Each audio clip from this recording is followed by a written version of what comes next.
So my name is Eamon O'Shea, and I'm director of the Centre for Economic and Social Research on Dementia, and have an interest in public and patient involvement in particular, because we're working closely with people with dementia and want to work closer with people with dementia. So I'm really interested in hearing about some of the ethical issues, and some of these issues have surfaced already for us, particularly in the way I'm thinking about some of these things and worrying about some of these things. So we want to involve people with dementia, but we want also to think about ethics, and in particular, the amount of time we give this, and making sure it's not tokenistic, how we communicate and how sensitive we are, and sort of how accommodating we are, and all of those things which are really ethical questions, maybe not in the sense that maybe I imagined ethics 20 years ago or 30 years ago, but certainly in the work I'm doing now, they are direct questions facing us about the engagement of people with dementia in our work, which is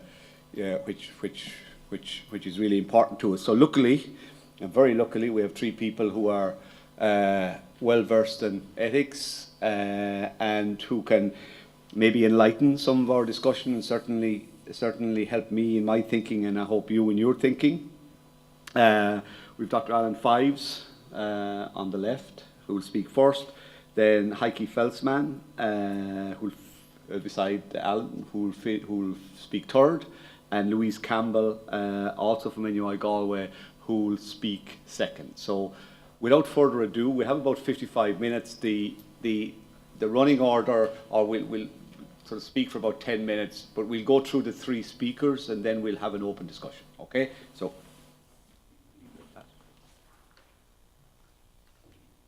Thank you very much, Eamon. I just want to look at one area where ethical issues are raised by PPI, and that's children's informed consent. And the way I was thinking about this was about how do we make decisions and how do we justify decisions around children's involvement and their informed consent for involvement. And these are the things I'll be looking at: their legal entitlement, as well as their competence to provide informed consent, and then parents' duty of care towards their children, and parents' rights to do other things, promote their own interests, even at some expense to the interest of their children. So why ethics? Why stress ethics? I think it's important to do so, in particular because recently the HRA, the Health Research Authority in the UK, have concluded that PPI does not generally raise any ethical concerns. I think, at least in the first instance, this is inaccurate. It's inaccurate because we are asking people to do something, and to do something for us, and that does give us ethical responsibilities to them and to the wider society. It's inaccurate. It's also quite troubling because the assumption seems to be, or the inference could be drawn, that because PPI does not fall within the remit of the Research Ethics Committee review, there can't possibly be any ethical issues about it. So that seems to be the troubling inference that you could draw from it. Why informed consent? Recently, again, people writing about this topic have said that for PPI, there need be no formal informed consent process. So you have a formal informed consent process for research participation to become a research subject, but you need not have this formal process just to become involved. Now, there's not a consistent line taken on this, so NICE, the National Institute for Health and Care and Excellence, do use a formal informed consent process for involvement. But even so, even if there's no formal process, the precise same requirements for informed consent for research participation are there for research involvement.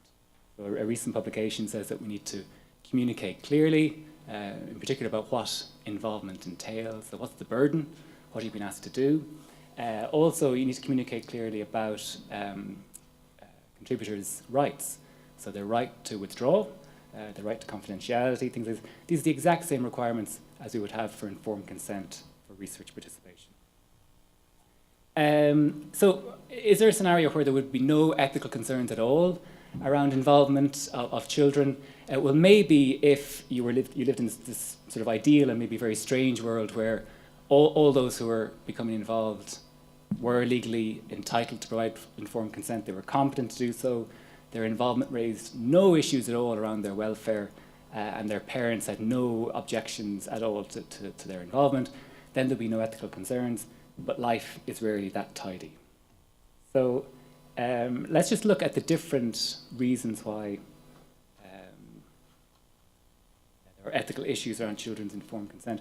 The first is to do with the age of legal entitlement to provide informed consent. This is a very important issue. So if an individual has reached this age, then they are legally entitled to provide informed consent. There's no call for parental consent in addition, and if they're below that age, parental consent is required. However, there are different age thresholds for different activities. So even in Ireland, there's an age threshold of 18 for research participation, but of only 16 for healthcare decisions. And also the age threshold differs in different regimes.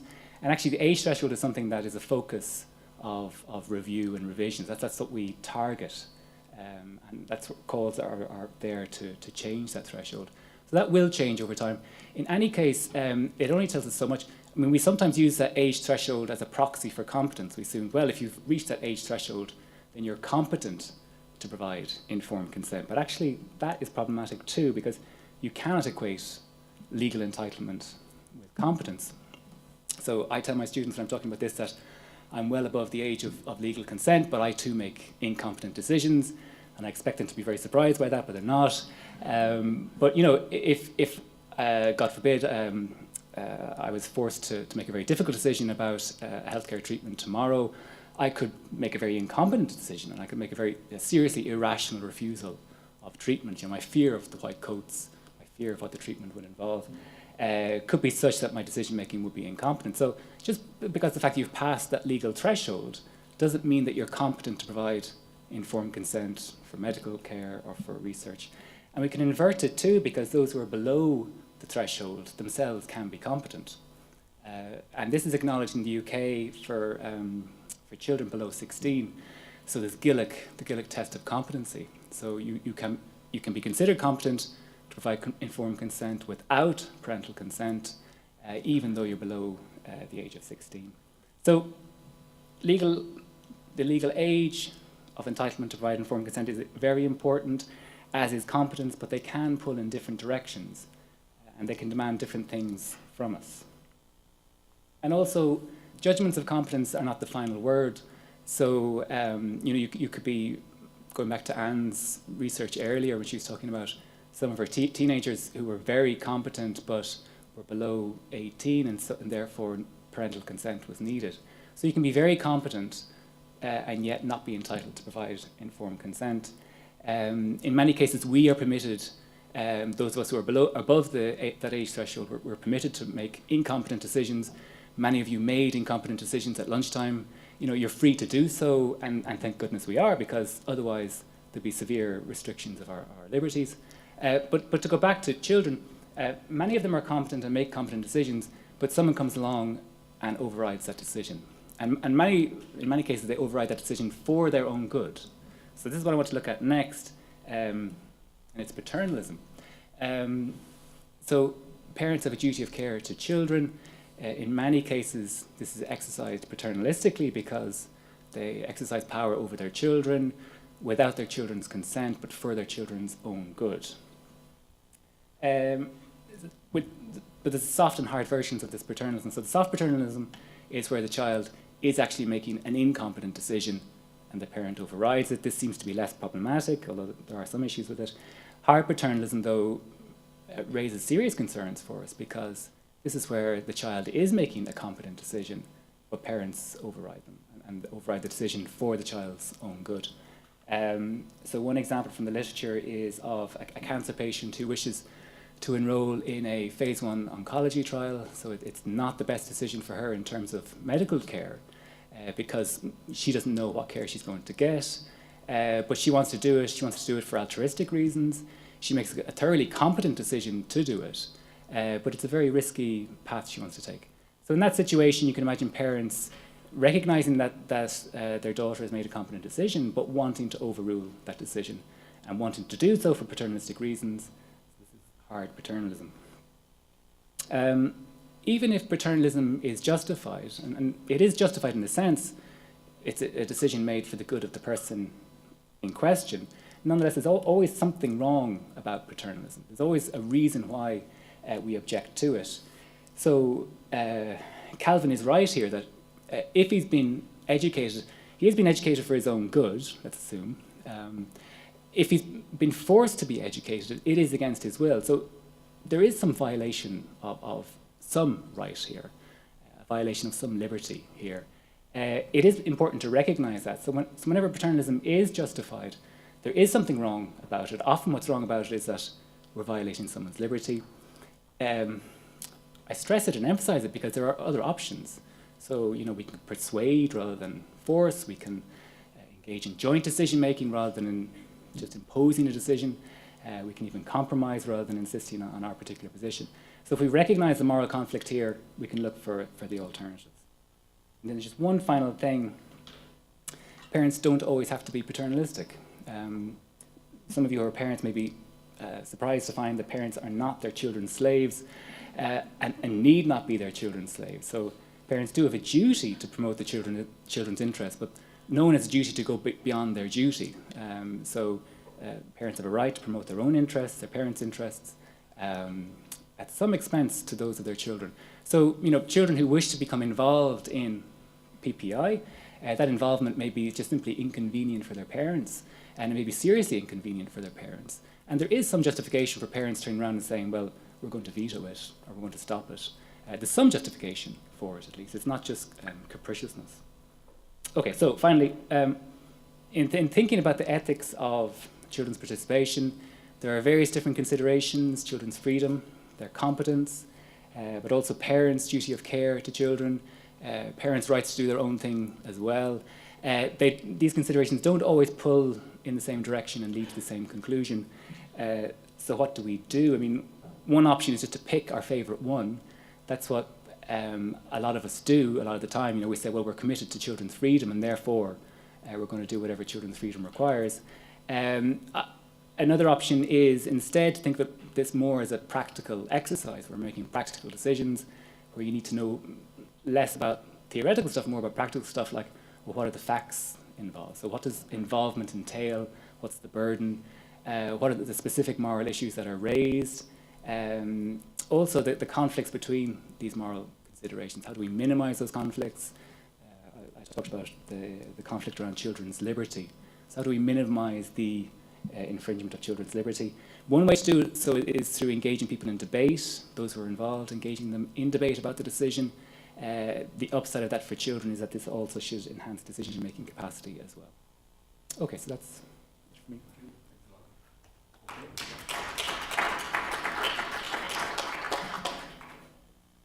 So, Dr. Louise Campbell, now, Paul, I think you're up on the...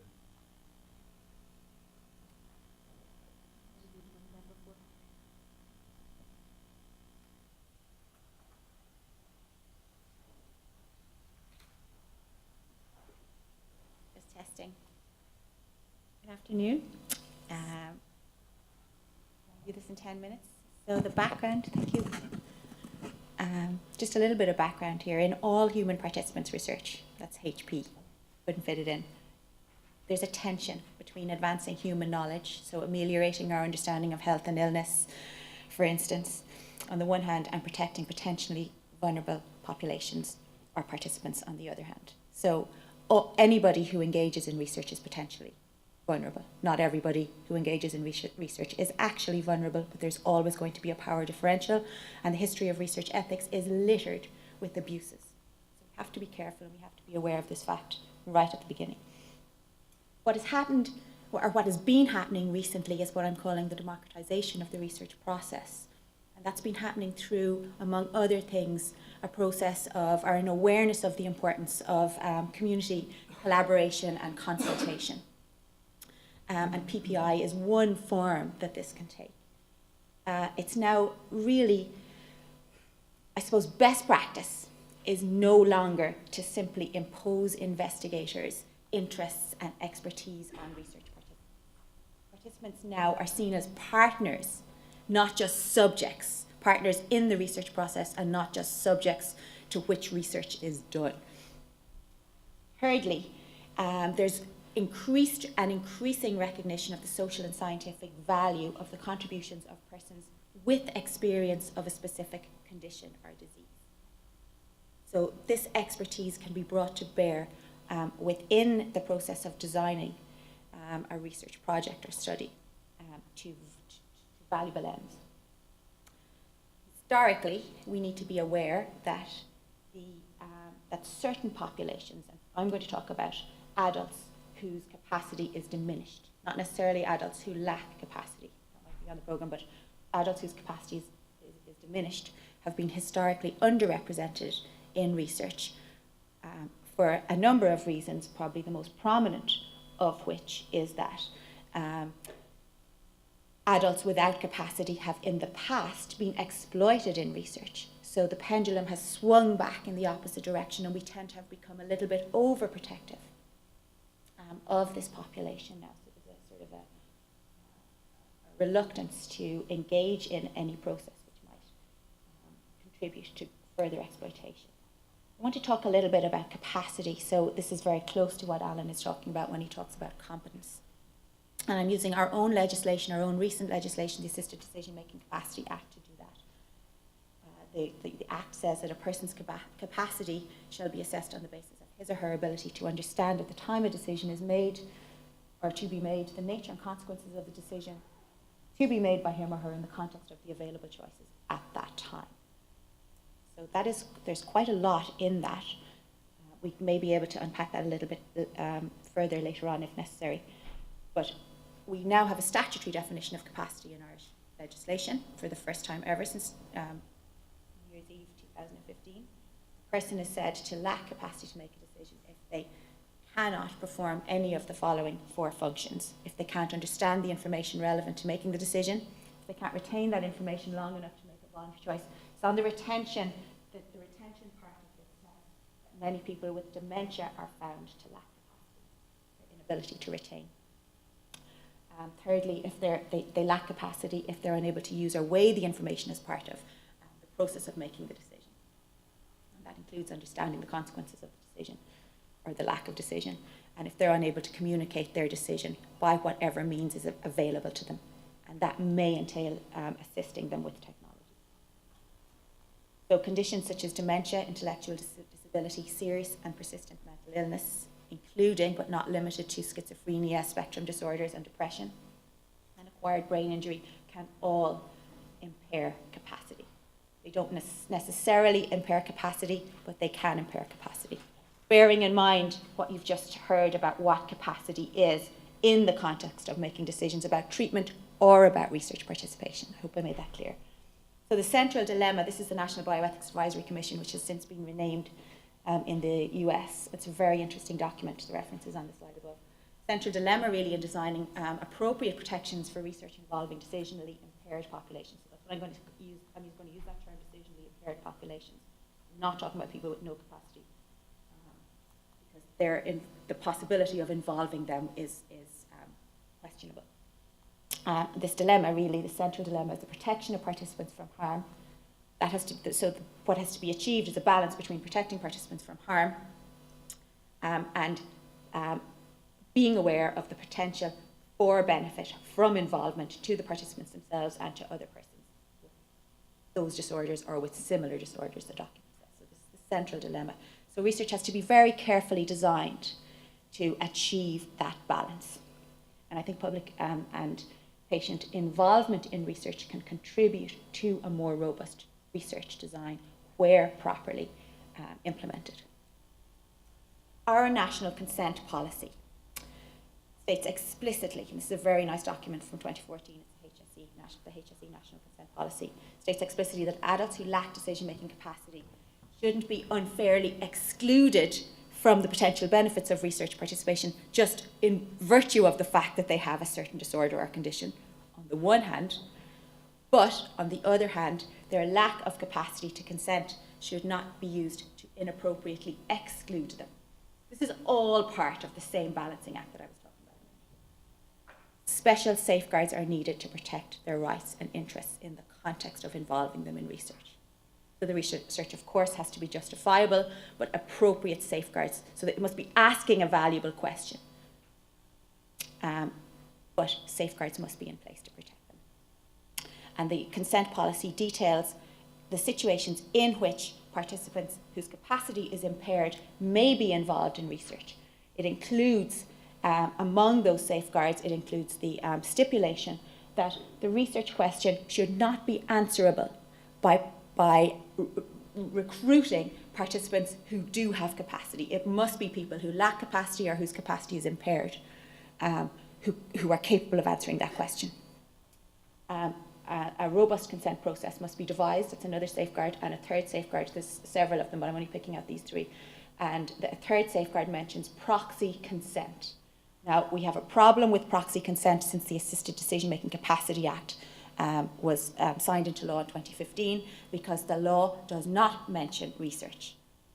And it also talks about enhancing the capacity of persons to make decisions, of persons whose capacity is in question, who lack capacity, to make decisions about, for instance, healthcare. It doesn't talk about research, so there's a lacuna in the Act, but the Act does make provision for supported decision-making mechanisms, such as assisted decision-making assistants and co-decision makers, and if in the agreement that legally registers those decision-making supporters, if research is mentioned in those specific agreements, those written agreements, then perhaps proxy consent can be given by the co-decision maker or the decision-making assistant jointly with the person whose capacity is in question. So that might be possible. That's another question maybe for discussion later. Now it's the last slide. I just wanted to look at ethical issues specifically in relation, just so that was setting the scene in relation to issues around participants who lack capacity or whose capacity is impaired. When we're talking about public and patient involvement in research which involves participants who either lack capacity or whose capacity is impaired, I want to focus just specifically on these issues. I think there are enormous benefits to involving people with these conditions which may impair capacity. I just want to look at under risks, number 3 down there. Sorry, the boxes aren't very clear, the one that starts with, number 2. I think for public and participant involvement, we need to be clear here. Now, this is only my assumption, and I may be incorrect.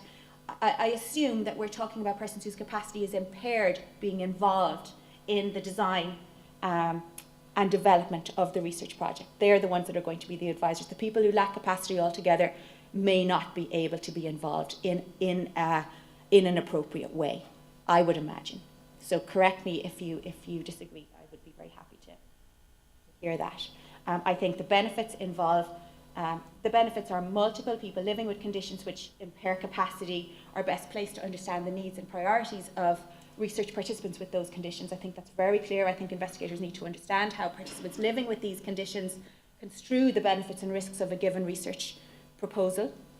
I think a more robust consent process, which is one of the safeguards that the National Consent Policy mentions. I think a more robust consent process can be designed with the advice of persons who have these conditions which impair capacity, if it's done properly. And I think it'll result overall in greater sensitivity towards more sensitive use of language, greater sensitivity towards what it is that these participants in the research study have to deal with, and possibly less stigma towards those participants. So I think that all of these are very significant benefits, but I do think there is a potential for instrumentalization or tokenism. I think people with diminished decision-making capacity or impaired capacity are less capable. They're vulnerable in the sense they're less capable than a typical adult of protecting their own interests.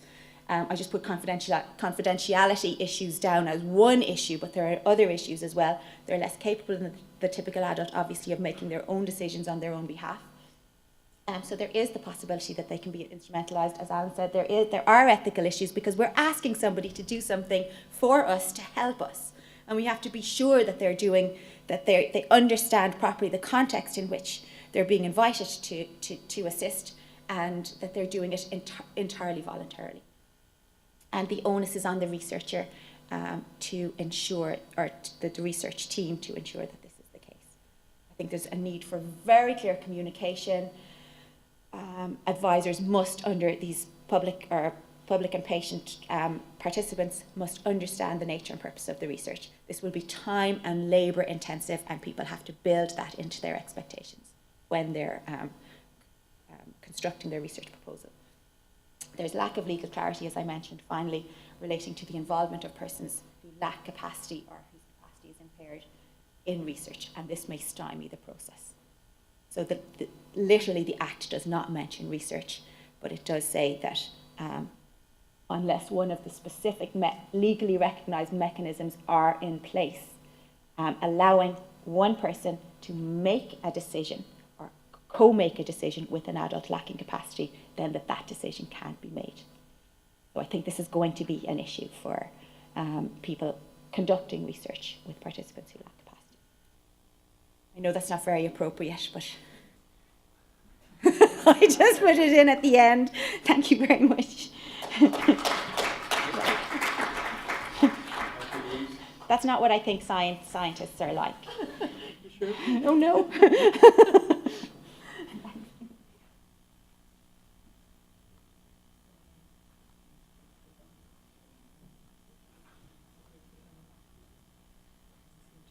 That doesn't do it.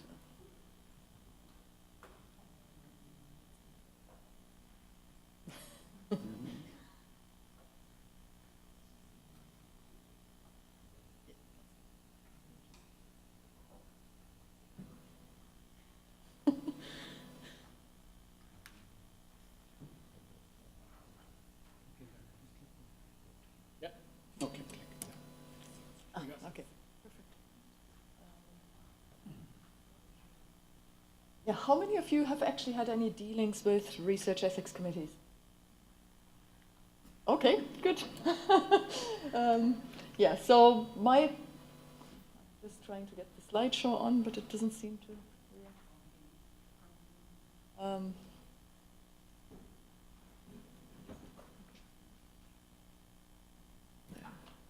There you go. Okay. Yeah, so this talk, basically I'm going to talk from the perspective of the research committee or a research ethics committee or the researcher trying to deal with the research ethics committee around participant-centered research, participant-involving research. And it's, while in some ways, as was said at the beginning, there seems to be there are documents that state where the involvement of participants by themselves doesn't raise particular ethical issues.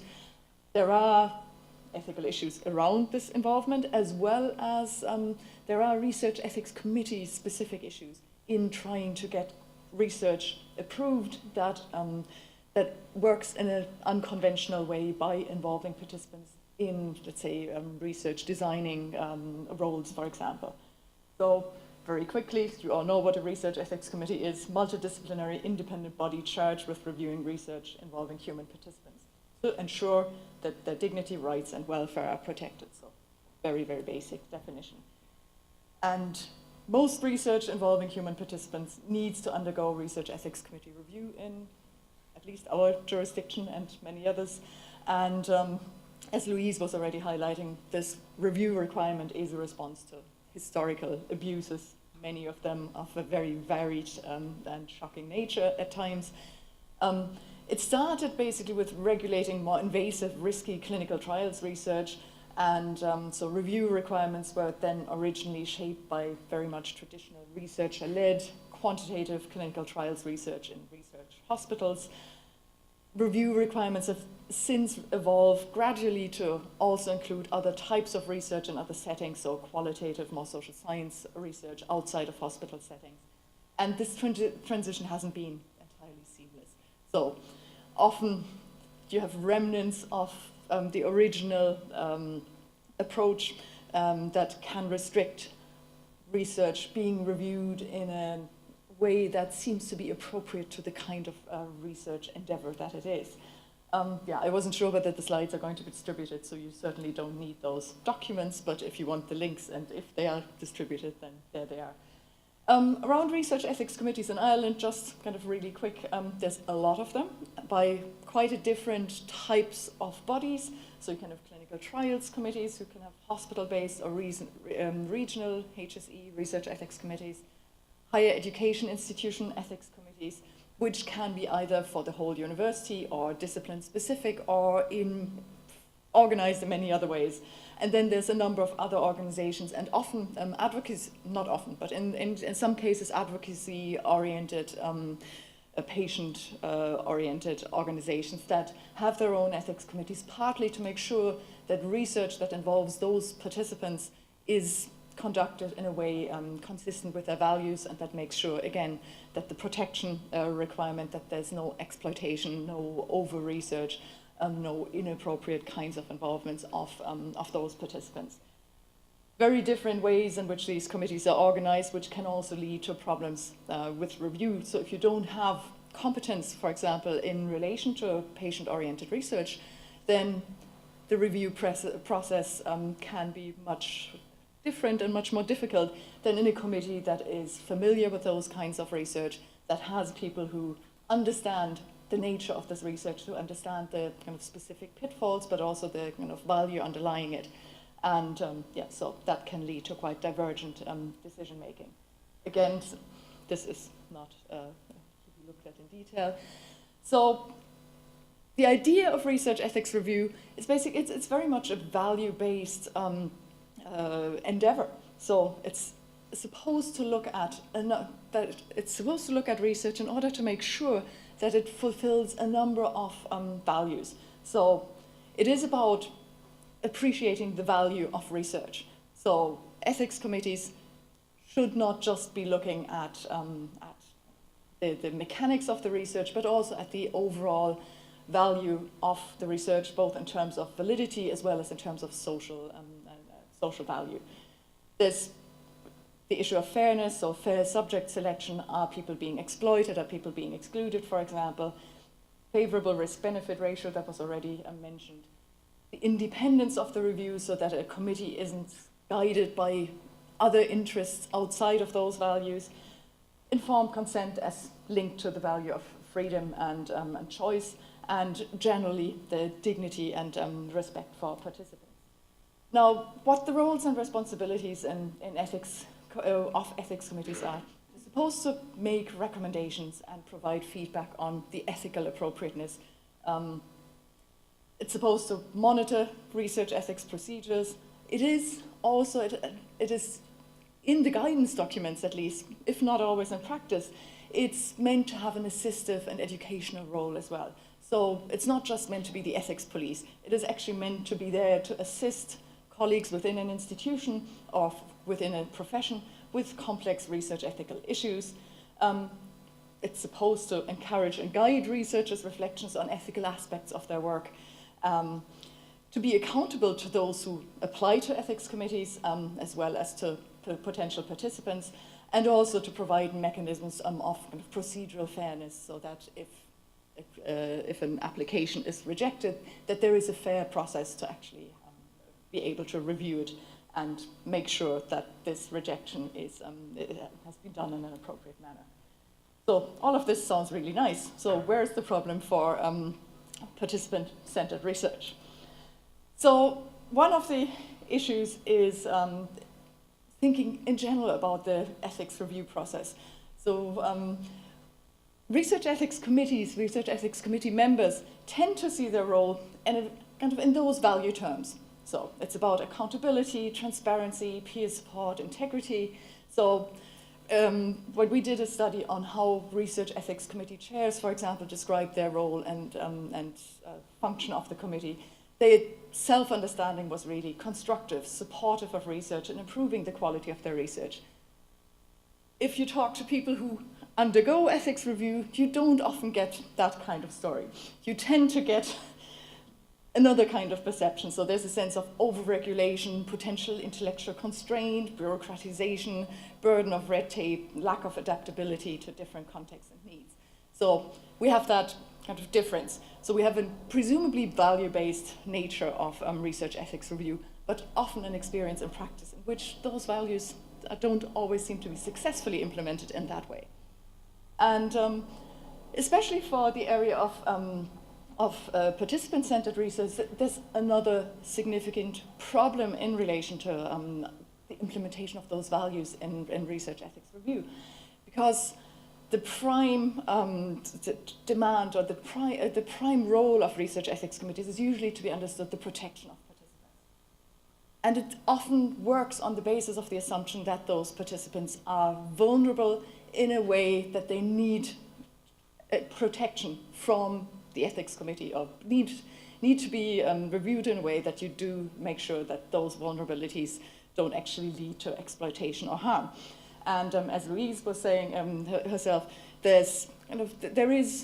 are problems around conceiving people with impairments, for example, people with vulnerabilities, of conceiving them in a way that kind of puts them in a box of not actually having the power and impact that they could have, the expertise and the strength to actually contribute in the way in which they could contribute.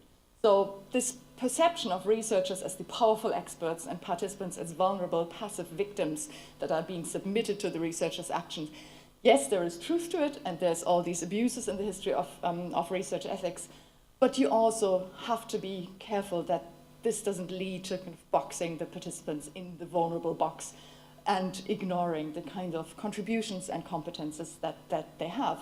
So vulnerability can be used as, in this oversimplified manner, and could actually effectively disempower research participants. And that becomes particularly significant when you think about the changing understanding of the participant role as being an expert or co-researcher in participant-centered research. So research ethics committee practices that are based on the kind of protection requirement, the protection imperative, may become blind or somewhat blinded towards the potential of conceiving the participants in slightly different roles.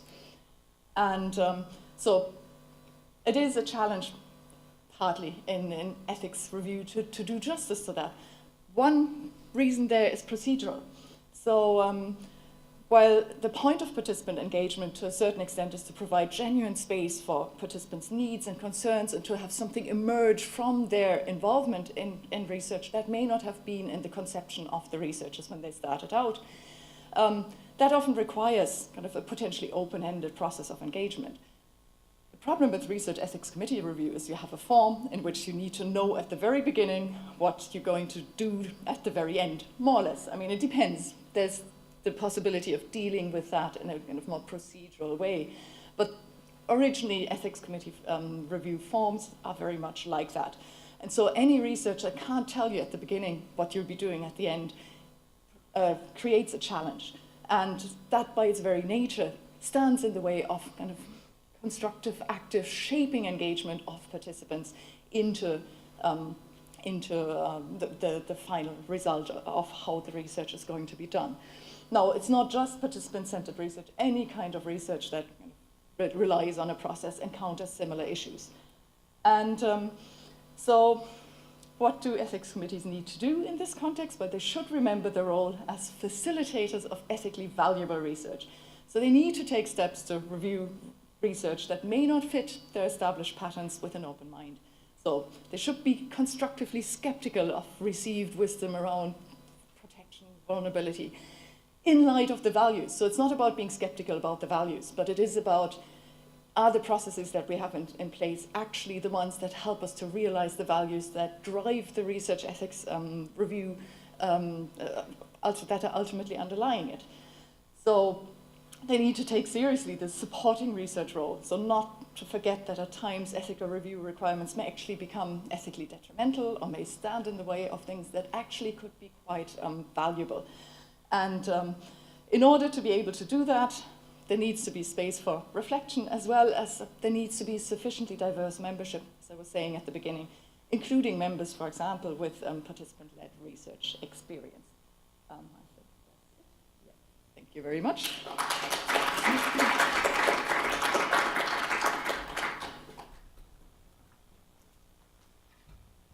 Okay, I think we have some time for questions. mean, I was struck again, just as I said at the beginning, sort of being somebody who's engaged at the moment in trying to deal with some of these issues, and those issues are really going to increase, I think, in importance with the sort of HRB funding of PPIs across a number of universities, plus also, you know, in the decision-making process, HRB's use of participants as well, which is going to certainly impact on all of us as the way we think about our research and when we engage directly with people, either the public or patients, in sort of design and methodology. And these issues, I think, certainly from this participant's point of view, I certainly would say that, you know, I certainly feel sometimes I don't have the competence sometimes to sort of even think through some of these issues. So I think it's a very timely discussion for those of us who want to do more of this, for sure. So we have some time and we have a roving mic, and all I'll ask you to do is to ask a question, if you can, and tell us who you are as well when you ask that question. So,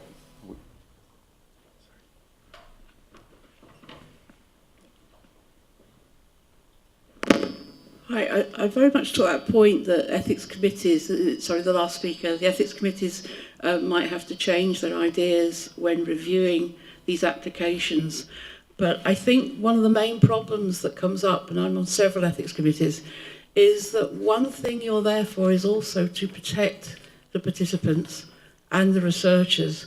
And the problem is that if it does become that the research becomes undefined processes at the beginning, so they end up doing completely different things from what they may have put in the application, then it does have implications for the Research Ethics Committee as well. And I just wondered what your thoughts on that were. Yeah, so it's not on, is it? Oh, it is, okay. yeah. Yeah, it's a challenge, and I think it's just something where ethics committees need to be kind of finding creative ways of dealing with the challenge that there may be a process that is not entirely predictable, but that shouldn't be refused just on the basis that it is not predictable, but there needs to be sufficient amount of feedback reporting, monitoring of some description in order to do justice to the protection requirement. It is just that my impression is sometimes in ethics committees, the protection requirement takes over everything else.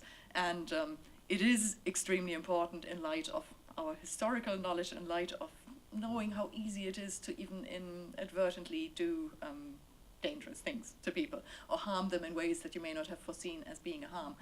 But at the same time, if it stands in if this protection requirement stands so much, or this sense of kind of protecting people with vulnerabilities is taken to be predominant, you're going to potentially leave out or be excessively cautious. And so the demand is to find some procedures that are sufficiently flexible to not allow problematic research, but also to facilitate research that is valuable, but that doesn't quite fit the research ethics box. Do you think that research ethics committees, that sometimes when they're worried about that, it's the legal implications, possibly, and I've never quite pinned down what the legal implications are, but I just wondered what all three of you tell us about that. Yeah. No, I think that kind of the fear of doing something that might be legally questionable is hanging over any research ethics committee, regardless of indemnity reassurances or not.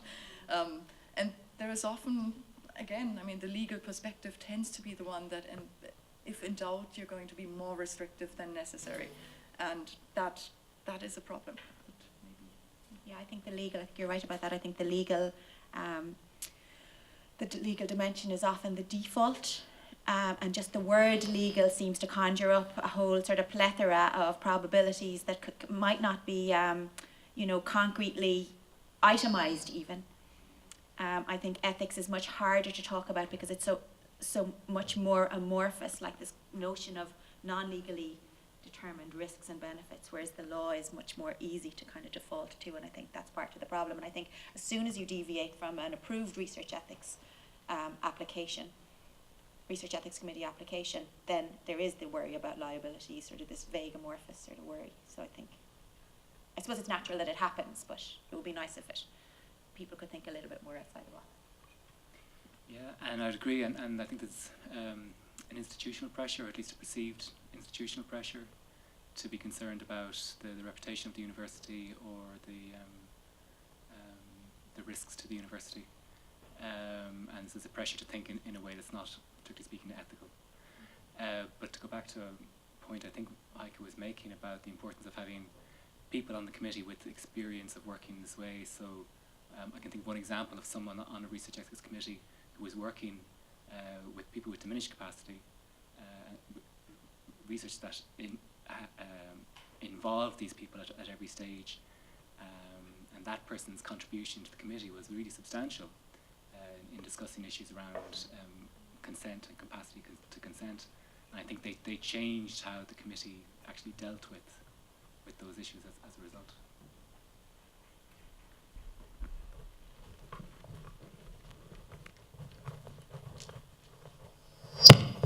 Thank you very much, Chairman. Sorry I arrived late, but I want to share an experience I had recently with you in the area of survey research and ethics and morals. I attended a Macra Firma evening in Ballinasloe, and the subject matter was considering submission on the CAP revision. But the chairman, or the chief executive Macra says, now get out your mobile phones. We're going to engage in, try this for a special tonight. So he put 5 questions up on the board, and they scored yes or no to the questions, right?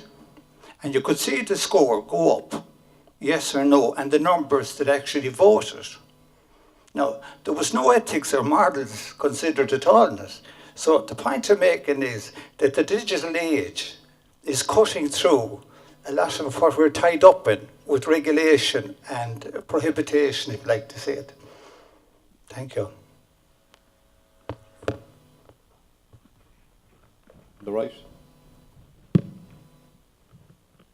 I'm Patricia, I'm a midwife, and it's more a comment than a question, really. It's to do with this idea of vulnerable groups and victims. So I started my career as a children's nurse in Crumlin, and so they were automatically deemed a vulnerable group when it came to research. And then I became a midwife, and pregnant women, for some funny, peculiar reason, are automatically deemed vulnerable groups when it comes to research. And then I went to work in neonates, and 500-gram premature babies are automatically deemed vulnerable groups when it comes to research.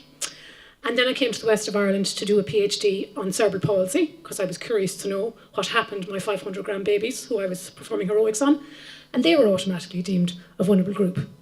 So I am really relieved that we've finally reached this idea of PPI, where we might actually ask some of those groups, do you consider yourself vulnerable, and do you consider it appropriate or inappropriate to invite you to participate in research? I think it'll be great to let people decide for themselves about these labels, this victim-type label. And then the other thing I wanted to say was, Sandra Galvin presented this morning about our priority project, where we asked different stakeholders what they thought we needed to do to help recruitment to trials. And of course, given the opportunity, people couldn't resist diverging a bit from the topic, and they put lots of comments in about ethical committees. And the comments were cross, shall we say.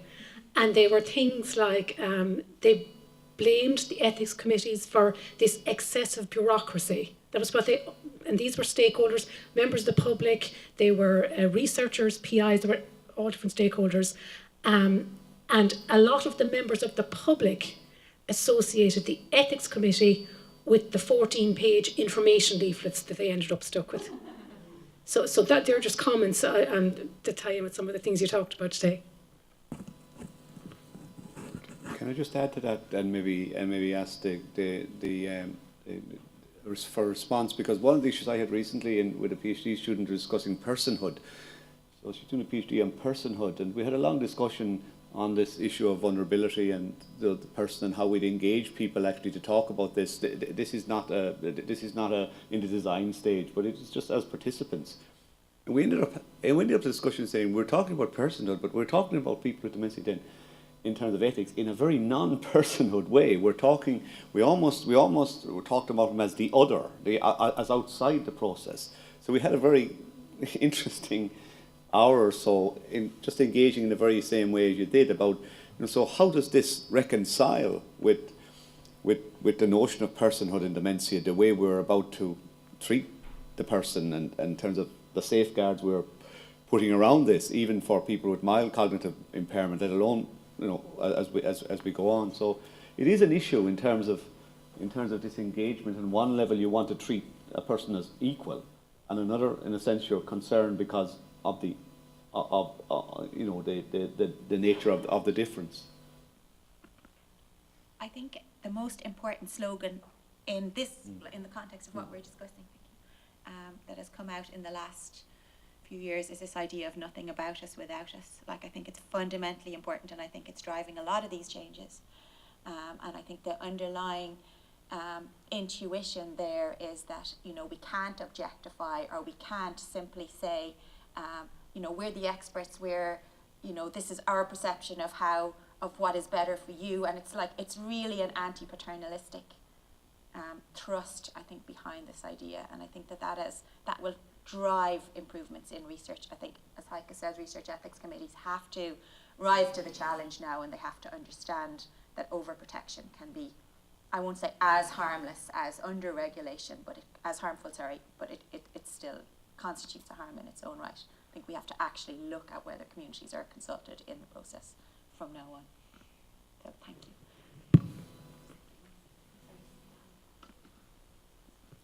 Hi, I'm Anna Cody from the HRB. There are clearly aspects of PPI that would go before a research ethics committee. There are also quite large aspects that wouldn't at this stage typically do that. From a practical point of view, I suppose, considering that this is about the protection of participants or people involved in an activity, that is probably the right balance. That doesn't mean that there are no ethical considerations, I suppose, but I suppose the flip side of that would be to potentially say, okay, now all your PPI activities need to have ethical approval, which would have a massive impact on what's done. And I think that's we've heard a lot about make it easy and make PPI as straightforward as possible for researchers, and obviously for those people who you wish to contribute and who will have that opportunity. I think there is a very fine balance there, that you need to think through what are the ethical issues, but address them, but without jumping into that knee-jerk of, well, everything just needs a formal approval process. Yeah, I completely agree with that. I mean, I think it's an ethical task to find a way of deciding which of these things fall under ethics review, which have sufficient types of risks to merit that kind of much more intrusive and much more demanding and time-consuming bureaucratic requirement, and which of those just require from the researcher an awareness. Now, one of the problems, I think, is educational in terms of researchers. So sometimes there seems to be the sense where if we're involving participants, we are automatically ethically brilliant. And so nothing we can do can be really, really problematic because we are involving participants. And so there has to be a bit more of a differentiated understanding. And I think in terms of people who get involved in participant and involving research tend to be kind of ethically sensitive. I mean, they tend to do that because they feel there is a power imbalance that needs to be redressed. But I think there needs to be some more attention being paid to make sure that that this sensitivity is there in the planning, that you don't kind of have this fallacy of being ethical just because there are participants involved, because that wouldn't be appropriate either.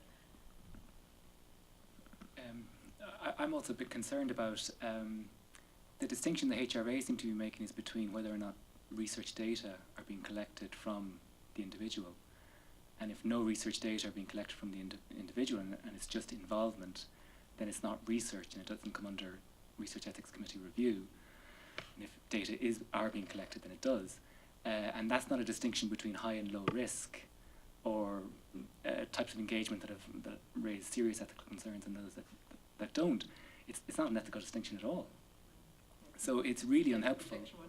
Yeah, it's really unhelpful, and it gives the wrong message that involvement couldn't raise ethical issues.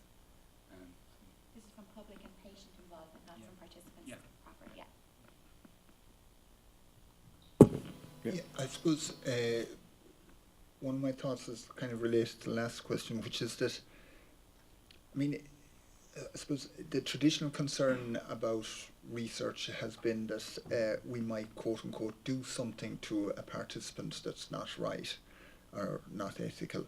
But maybe we should also be thinking about whether it's right to simply say to a person, say, with cancer, would you like to be part of a research project? Would you like to be an advisory on that? Because there's a whole set of possible issues. A person might start to get false hope, or a person might start to get false pessimism, whatever, lots of other things. That's one thing. The other thing, and it's kind of prompted by the comment from the back there. So I'm wondering, the next time I'm teaching about the ethics about saying to a class, how many of you think A is better than B and how many of you think B is better than A? I mean, so in a sense, I'm kind of saying to them, I want to find out, and it's not that I'm going to publish it in the American Economic Review, but it's kind of maybe to make a point. So if you think about research in that context, you'd say, right, maybe I shouldn't be asking them those kind of questions. And I suppose what I'm also struck by listening to the whole thing is there's 2 P's in PPI. I know you know that, but no, so much of our focus is on the patient and not on the public. So I'm just trying to wonder what are the issues about going down to the street and saying to an ordinary woman or man, we're doing a research on dementia, you don't know anything about dementia, but we need someone from the public on it, would you like to do that? Maybe it's ask that, we'll see in a nicer way than that. Just the first point about the expectations of involvement, I think that's really a very important point.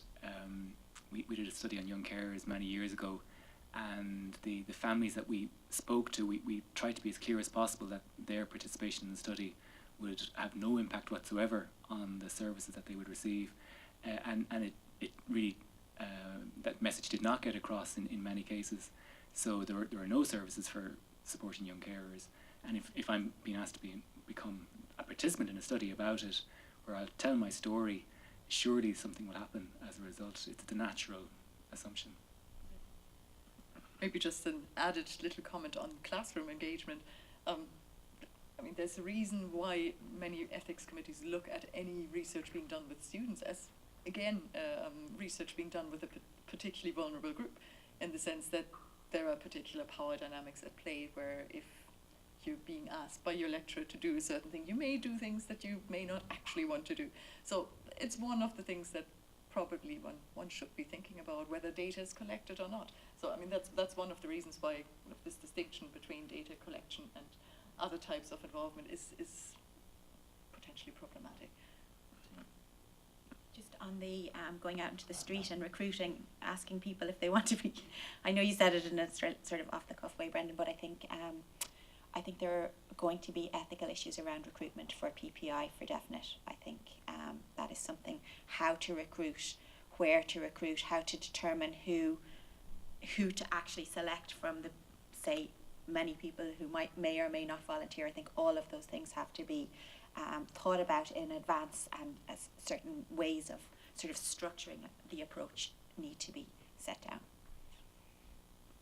Yeah, maybe just following up on that as well, in terms of, like, many ethics committees require patient representatives or lay members of the public, and like research looking into the recruitment of lay members or who they are when they participate on an ethics committee tend to show they're a very select group with very specific characteristics. They also tend to find it more difficult to feel that they're on an equal footing in committees. They often tend to be the token member or the token members, and so just because you have a member of the public or a patient represented on a committee, that doesn't make it kind of sensitive to the issues of that particular group or of the community. Can I just also add, in particular, diversity within vulnerabilities is also an issue, because there's some cases where you look across at the people who are in PPI and you think, well, is that representative across class, income, gender, severity? There are really interesting issues about who gets to do this, I think, that are also important. Is there anybody else? Was that said in a threatening manner? We have a minute or two, so I think, yeah. Two more. Not threatening enough. I guess, trying to look at the silver lining. Do you think there's an opportunity to get ahead of the curve and try and, I guess, somehow, educate might not be the right word, but work with the RECs to actually say this is what PPI is, and we see what's coming down along the line? I think one thing that would probably be really helpful is to have, let's say, nearly a repository of targeted at research ethics committees in the research ethics committee language, presenting projects that are done in an ethical way, and to show kind of the potential to show kind of how you can deal with the challenge, for example, of this kind of open process in ways that work. So I think that would be nearly a call to the community to support the ethics committee members with the expertise, because if they don't have the expertise, they don't know kind of where to get it, or they don't know what they're missing. And so if the research community is helping with that, I think that might improve the practices on the research ethics committee side. Can I just add to that? I think the potential for evaluation also within studies as to the impact of the PPI. I think some sort of information set available as to what is best practice and sort of ongoing evaluations across a range of studies, which I think would be very helpful as part of the new PPI engagement that's going on, because I think we need a lot more information on the impact here, because we need to know as well, is this actually transformative in a way that either changes priorities or changes outcomes? I think that would be really helpful as well in the context of the next few years. I think the participants the public and patient participants who are advising or in the early stages of the project, their experience of being involved would be very interesting to capture as well. Yeah, absolutely. Yeah, I think so. Anna, do you want to? Yeah, this final. I think there are many themes that have just come up that I would absolutely support. Just to come back to this, should we go out on the, into the supermarket or onto the street and recruit? It depends on what the question is. Depending on what it is, absolutely yes, I think. Not if you're looking for specific experiences in a specific disease area or a lived experience of a particular kind. But I mean, the HRB has just, in the middle of our public review pilot, we did go out through, RTE1, national newspapers, Twitter campaign, to try and get as broad a spectrum of people as we possibly could. We were looking for 50, we got 800. We were utterly blown away by the response. Fabulous response, really. And actually, we very deliberately then looked at, okay, how do you get your 50? That because we can't at this point work with 800. And we said, okay, we don't have any basis for selection. We do it randomly. and we literally ran a number generator and, you know, and picked people randomly to, again, reflect as much as possible. Actually, the only streaming we did there was by gender, that we had that we made sure that we had gender representation. But I think depending on what it is, yes, absolutely, we should go up as broad as the question that you're asking allows, rather than have, you know, a really, really tightly focused and limited group that you will allow to participate. Okay, so we'll draw this to a close. Can I ask you to thank our 3 contributors, Alan, Heike and Louise. And